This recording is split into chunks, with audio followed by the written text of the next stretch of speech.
Gisuspenso sa ombudsman sulod sa usa ka tuig ang mayor, vice mayor uban sa 11 ka mga opisyal sa lungsod sa Amlan sa Negros Oriental. Subay kini sa reklamong grave misconduct tungod sa Praise Award. Sa napo kapanid nga desisyon sa ombudsman nga gipirmahan ni Deputy Ombudsman Cornelio Solido, gisuspenso nga walay sweldo sud sa usa ka tuig ang mayor, vice mayor, usa ka konsehal, usa ka department head ug laing 7 pa ka mga kawani sa lungsod. Migawas sa investigasyon nga sa tuig 2019 nga Praise Award, midawat og tag 60,000 pesos ang matag usa sa 63 ka mga kawani ug opisyal sa lungsod. Gigahinan kini sa 3.8 milyones pesos.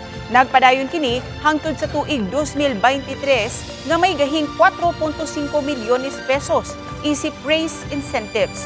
Gitataw sa mga respondent nga legal ug balido kay human uyuni sa liwigan ang ordinansa niini, wala ang mga opisyal sa munisipyo dihang kuhaan unta sa ilang habig.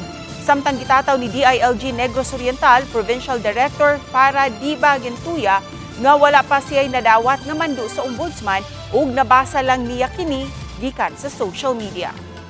Ang ombudsman will furnish a copy to the Secretary of DILG.